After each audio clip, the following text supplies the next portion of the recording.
हम लोगों को अब ये सोचना है कि सहयोग तो बहुत फैल गया और किनारे किनारे पर भी लोग सहयोग को बहुत मानते हैं, लेकिन जब तक हमारे अंदर सहयोग पूरी तरह से व्यवस्थित रूप से प्रकटित नहीं होगा तब तक लोग सहयोग को मानते हैं, वो मानेंगे नहीं। इसलिए जरूरत है कि हम कोशिश करें कि अपने अंदर झांकें। यही कृष्ण का चरित्र है कि हम अपने अंदर झांकें और देखें कि हमारे अंदर खुद कौन सी ऐसी चीजें हैं जो हमें द्विधा में डाल देती, इसका पता लगाना चाहिए। हमें अपने तरफ देखना चाहिए, अपने अंदर देखना चाहिए, और वो कोई कठिन बात नहीं है। जब हम अपनी शक्ल देखना चाहते हैं तो हम शीशे में देखते, उसी प्रकार जब हमें अपने आत्मा के दर्शन करने होते हैं तो हमें देखना चाहिए हमारे अंदर वो कैसा देखा जाता है। बहुत से सहयोगियों ने कहा कि माँ, ये कैसे देखा जाएगा कि हमारे अंदर क्या है और हम कैसे। उसके लिए जरूरी है कि मनुष्य पहले स्वयं ही बहुत नम्र हो जाए, क्योंकि अगर आप में नम्रता नहीं होगी तो आप अपने ही विचार लेकर बैठे। तो कृष्ण के लाइफ में पहले दिखाया गया कि एक छोटे लड़के के जैसे वो थे, बिल्कुल जैसा शिशु होता है, बिल्कुल ही अज्ञानी, उसी तरह का थे। वो अपने को कुछ समझते नहीं थे। उनकी माँ थी, उसी माँ के सहारे वो बढ़ना चाहते थे। इसी प्रकार आप लोगों को भी अपने अंदर देखते वक्त यही सोचना चाहिए कि हम एक शिशु बालक से, कृष्ण ने बार बार कहा, लेकिन जीसस क्राइस्ट ने भी कहा कि हम एक छोटे बालक बने। बालक की जो सुबोध स्वभाव की छाया है वो हमको दिखनी चाहिए कि हम क्या बालक जैसे बातें करते हैं। हमारे अंदर कौन सा ऐसा गुण है कि हम बालक बन जाते हैं। अब बालक है ना अबोधिता, भोलापन, और वो भोलेपन से हमको अपने तरफ देखना है और उसी से अपने को ढकना है। अब वो भोलापन बड़ा प्यारा होता है। आप अगर बच्चों को देखें तो उनसे जो प्यार चढ़ता है वो इसलिए कि वो भोले, वो चालाकी नहीं जानते, अपना महत्व नहीं जानते, कुछ भी नहीं। क्या जानते हैं? वो जानते ये हैं कि ये सब लोग हमारे को ही हैं, ये हमारे भाई बहन और ये सब कुछ। लेकिन ये किस तरह से उन्होंने जाना, ये प्रश्न है। बच्चों ने जिस तरह से जाना उसी तरह से हमने भी भुला दिया है कि हम भी एक भोले बालक और एक भोलापन है हमारा। अब बहुत से सहयोगी ऐसे हैं कि जो आते हैं वो बहुत अपनी चालाकी दिखाने, कोई आते हैं कि सोचते हैं हम बहुत होशियार हैं, कोई आते हैं और सोचते हैं कि हम माँ को सिद्ध कर देंगे। मुझे सिद्ध करने से क्या फायदा, मुझे तो मालूम ही है सब कुछ। तो आपको ये करना चाहिए कि अपनी ओर नजर करें और अपने भोलेपन को पहचानें। वो कहाँ है, कैसा है, और बड़ा मजेदार है, उसको सोचना चाहिए। अब कृष्ण की जो बात है वो यही है कि बचपन में तो एकदम भोले थे और बड़े होने पर उन्होंने गीता समझा, जो बहुत गहन है। ये कैसे हुआ कि मनुष्य उसमें बढ़ गए। इसी प्रकार हम भी सहज में बढ़ सकते, हमने पाया है, लेकिन उसमें अभी तक हम बढ़े नहीं।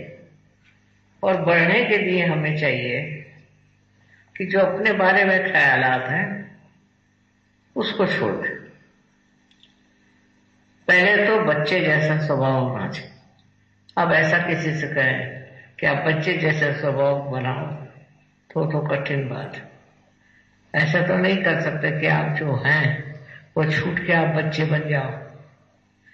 लेकिन बच्चों के साथ रहकर बच्चों के प्रति एक आस्था रख के उनकी बातों को देख करके आप बहुत फर्क कर सकते और बदल सकते हैं सारी चीजें अपने अंदर की।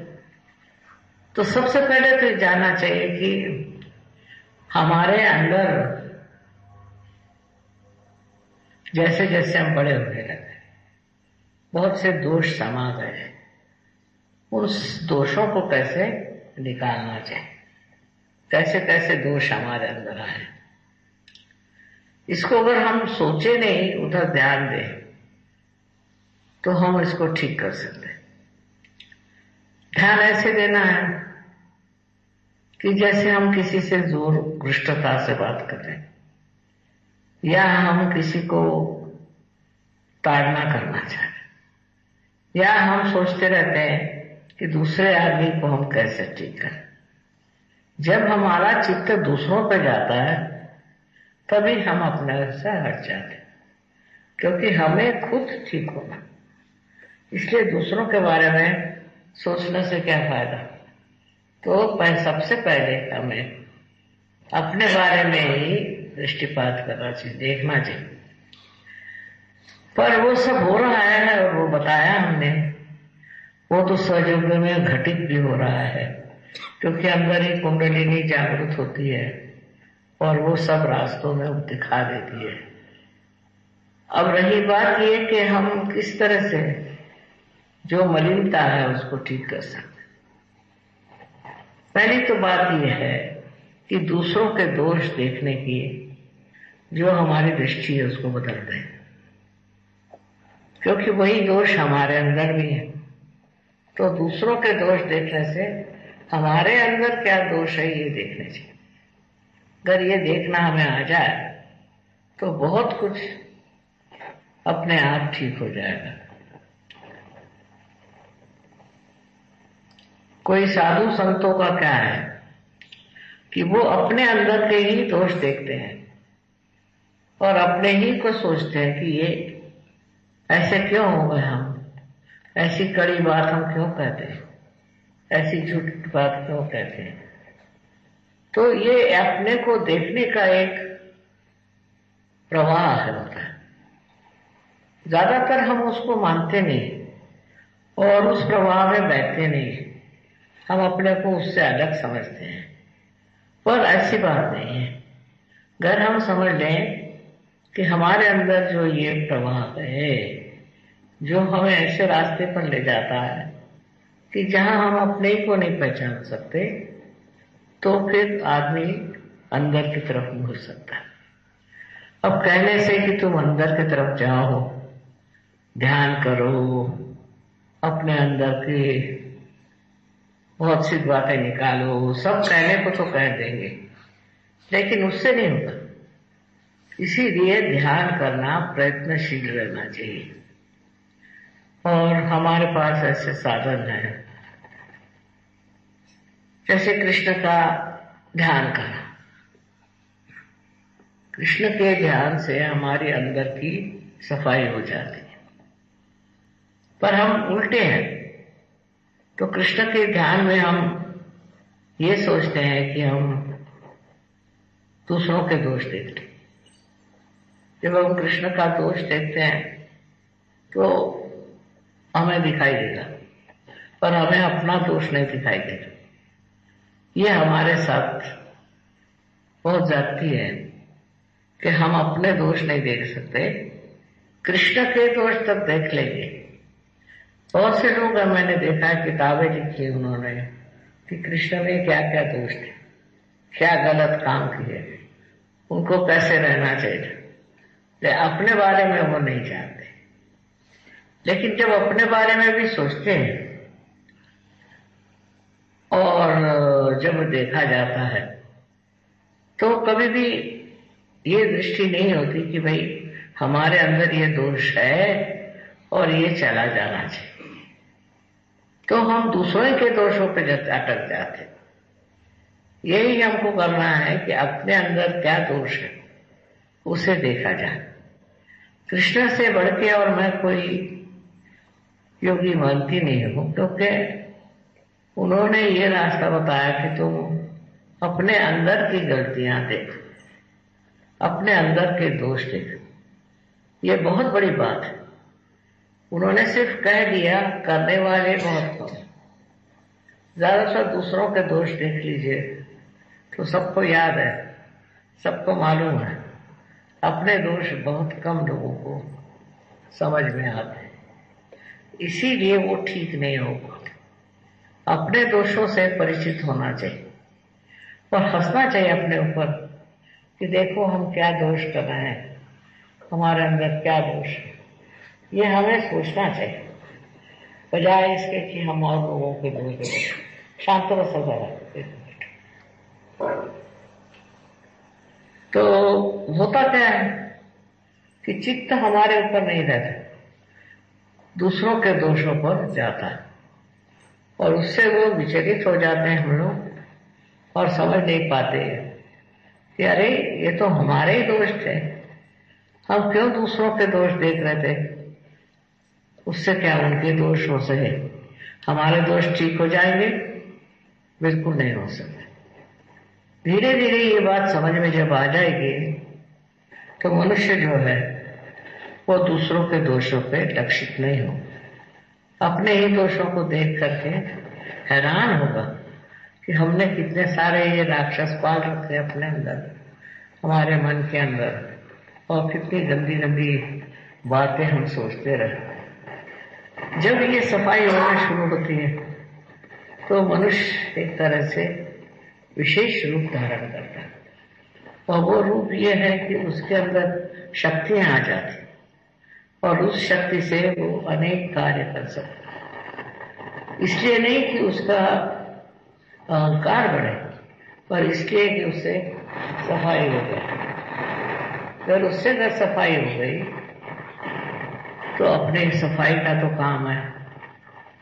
तो दोष देखने से हम अपनी सफाई करते हैं और उन दोषों को छोड़ देते। पर अब ये कैसे हो, क्योंकि दोष तो देखना मुश्किल नहीं, लेकिन उससे छूटना मुश्किल।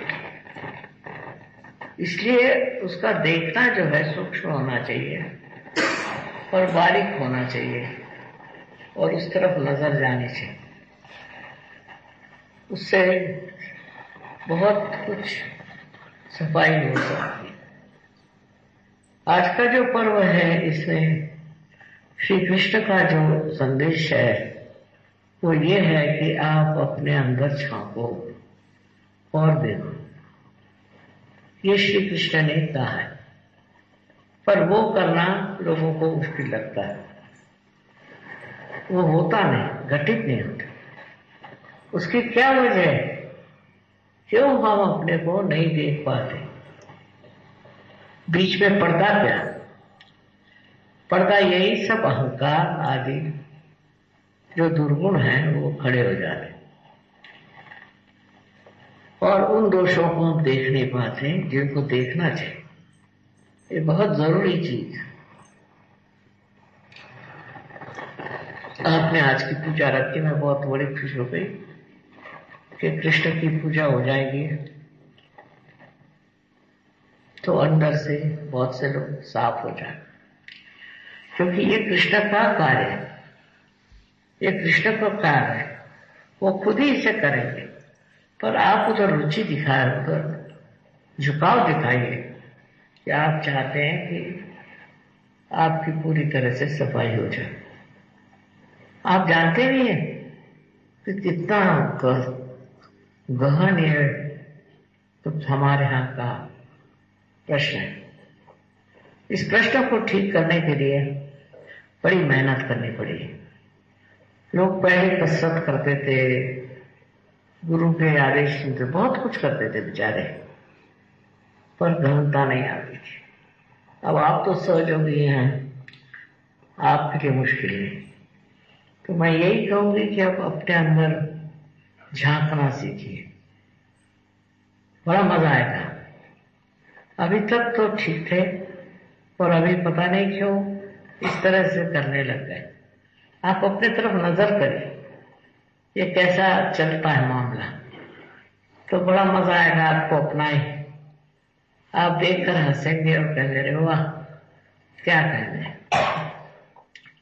फिर एक तरह का भोलापन आपके अंदर जागेगा।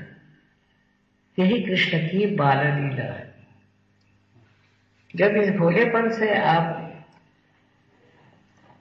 स्नात होंगे, जब इसी से नहा लेंगे भोलेपन से, तो आपकी नजर जो है वो बहुत स्टडी हो जाएगी। अपने आप अपने को आप समझने लगे। असल में दोष हमारे ही अंदर है। दूसरों के दोष देखने से हमारे कैसे ठीक होंगे। एक सादा सा एक प्रश्न है, अगर हमारे साड़ी पर कुछ गिरा है और हम इसे हटाते नहीं, और अगर दूसरों को बुरा कहते उससे चले जाएगा क्या? नहीं जाएगा। इतनी तो अकल है हमें, पर वो अकल हम इस्तेमाल नहीं करते, और इसीलिए इस अकल को भी आप इस्तेमाल करें।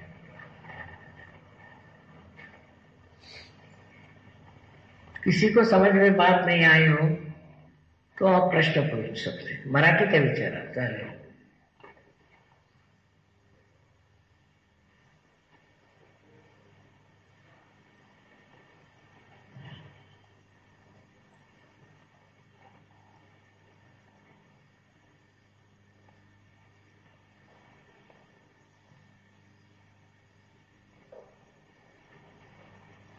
कुछ तो सवाल पूछना चाहिए ना।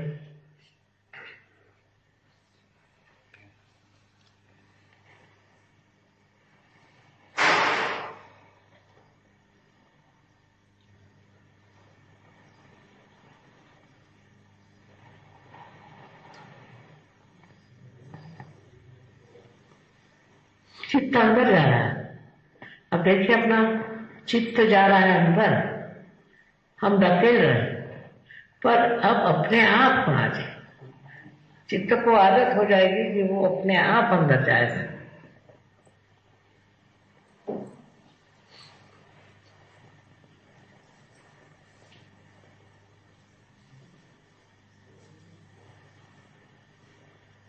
मैं जानती हूँ आप लोगों के खुद प्रश्न हैं, अपने लोगों को खुद उलझने हैं, इसमें कोई शक नहीं। लेकिन वो बहुत शुद्र है, उसका कोई अर्थ नहीं लगता। उससे ऊपर उठने की बात होती है हमेशा, पर लोग कहते हैं वहां कैसे उठा जाए?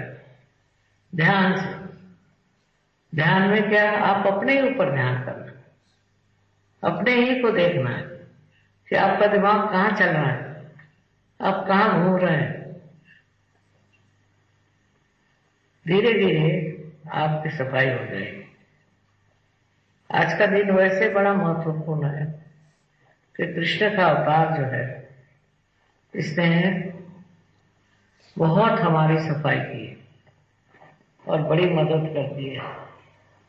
उनके आने से बहुत फर्क हो गया, और कुंडलिनी के जागरण भी मैं देखती हूँ कि कृष्ण के आशीर्वाद से बहुत सुंदर चल रहा है।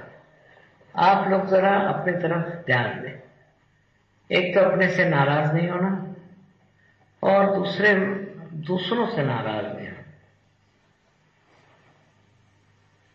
बड़ा आनंद है। यही कृष्ण की पूजा है। काही प्रश्न असेल तुमच्या पाणी?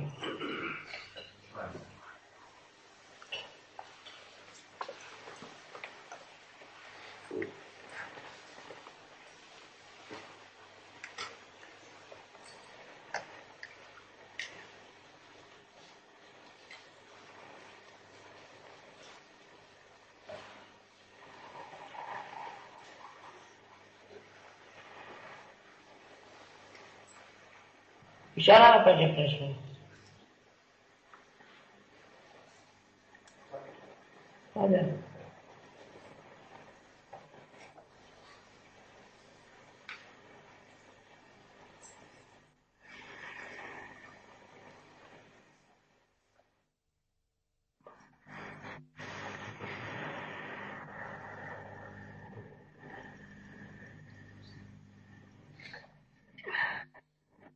काय म्हणे?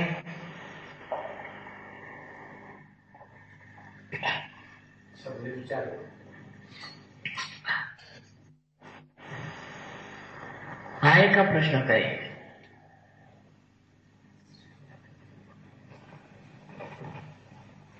ध्यानामध्ये निर्विचारता कशी आहे?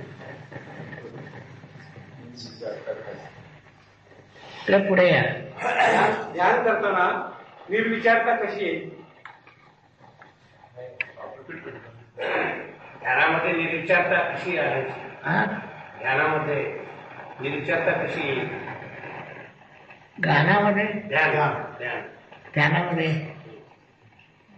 ध्यानामध्ये काही विचारायचं नसतं, नुसतं जाणायचं असतं.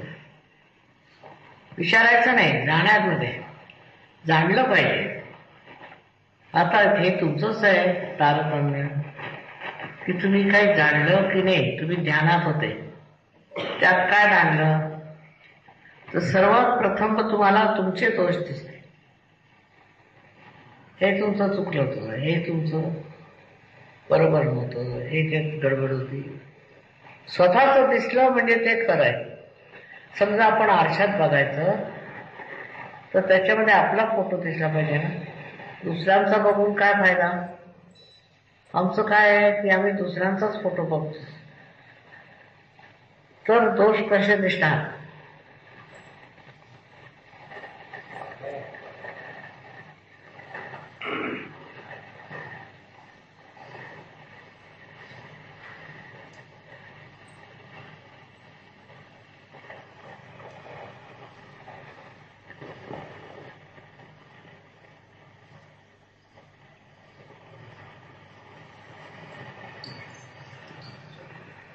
अगरूंपासून ज्या बाधा येतात तर त्यांच्यापासून आपलं संरक्षण स्वतःचं कसं करायचं?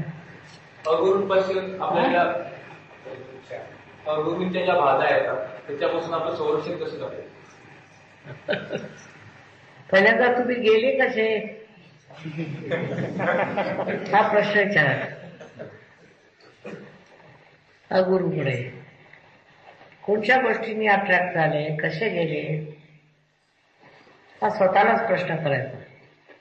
म्हणजे तुमच्या लक्षात येईल की त्या अगुरूमध्ये जे दोष होते तेच तुम्ही बघितले नाही, तेच तुम्ही सांभाळले नाही.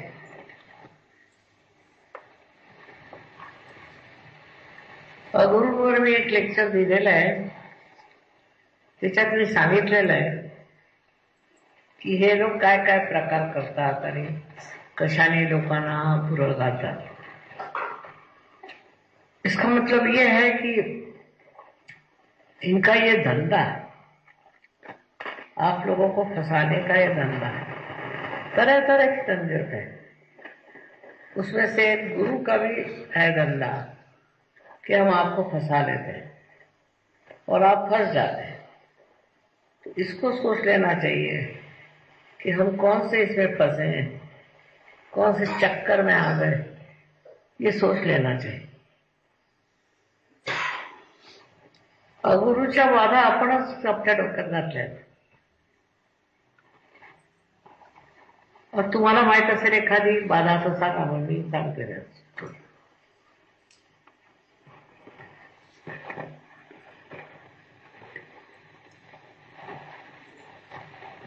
उभे ना. कैसा रहता है? हाँ नहीं बोले.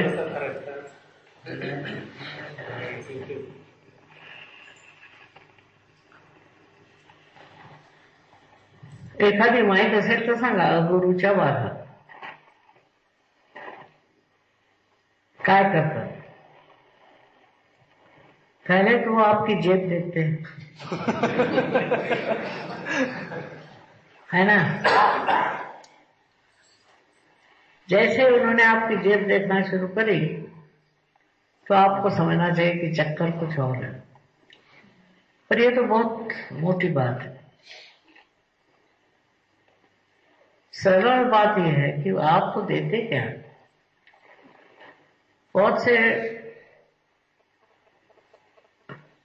कोई चक्कर में नहीं डालना चाहते, पर अपना महत्व करना चाहते और इसलिए गुरु बन जाते हैं. असं असतं स्वतःचं महत्व. तो ये देखना चाहिए. इसका मतलब आपको क्रिटिकल होना चाहिए इस मामले में,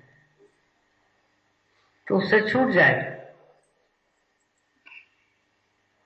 लेकिन ज्यादातर लोग उन्हीं की बाधाएं ले लेते हैं. उनका अहंकार, उनका गुस्सा, उनकी तबीयत, बहुत सी बातें आप गुरु से की ले लेते हैं. फिर ऐसे गुरु जब बीमार पड़ते हैं तो उसकी छाया आपके अंदर भी दिखाई देती है.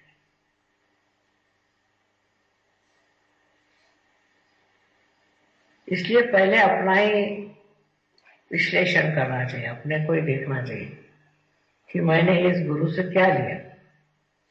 बहुत जरूरी है. तब जब सफाई होगी आपकी तो आप देखेंगे कि बड़ा फायदा रहेगा.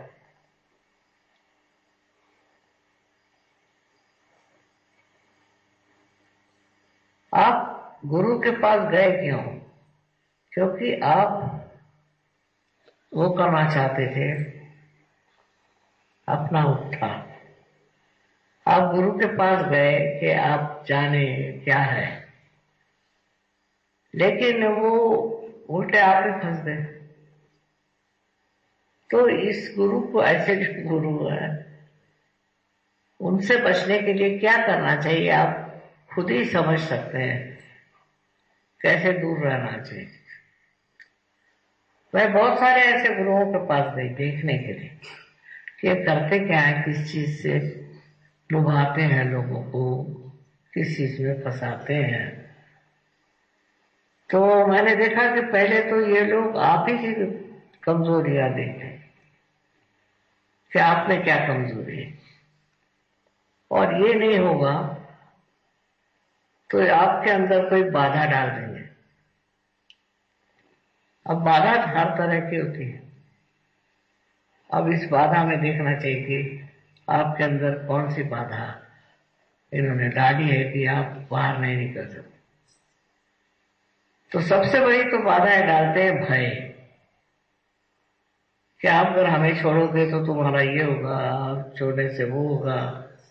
इस तरह का भय आ जाता है, और उस भय में कोई जान नहीं होती, पर वो डराते रहता है. पहले तो ऐसा जब भय आए तो उसको कहना चाहिए, अच्छा प्राण दीजिए, हमें पता है. इसी भय से मनुष्य गुरुओं के चक्कर में घूमते ही रहते. उसके लिए कृष्ण है, वो सबका भय निकाल देते हैं.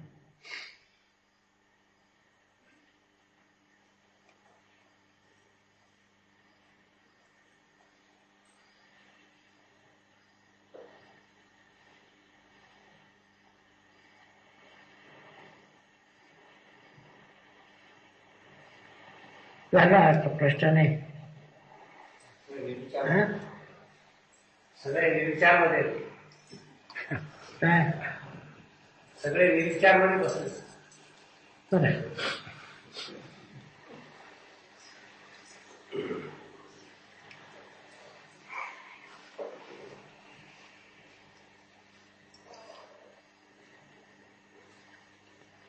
कह रहे हैं कि सब लोग विचार में बैठे, हमें तो विचार से परे जाना है।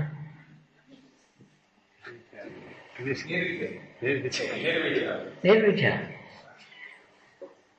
वो कैसे होगा?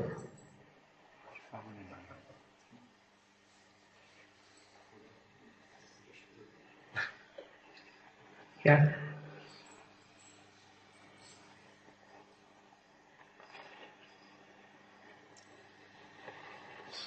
क्या सोच?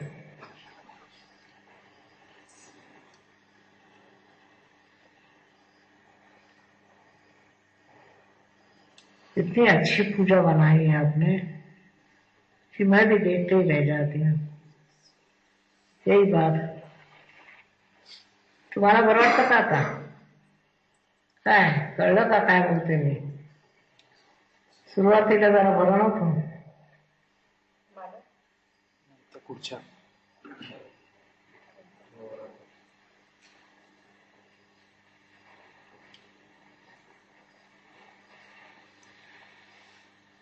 हा आता बरं आहे. वातावरण कसं आहे? शांत, आणखी प्रेमळ.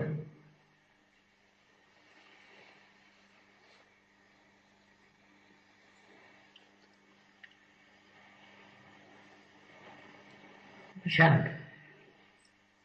बेटर. जो आदमी अपने ही को देख के हंस सकता है वही ठीक.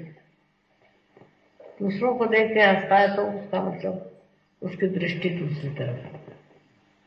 जो अपने ही को देख के हंस सकेगा, अपने ही वातावरण को, अपने ही ताप तरीके को, वो ठीक है.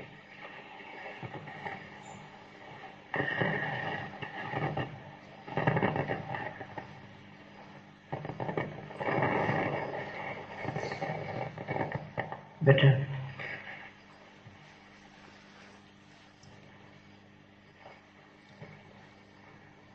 ध्यान आने,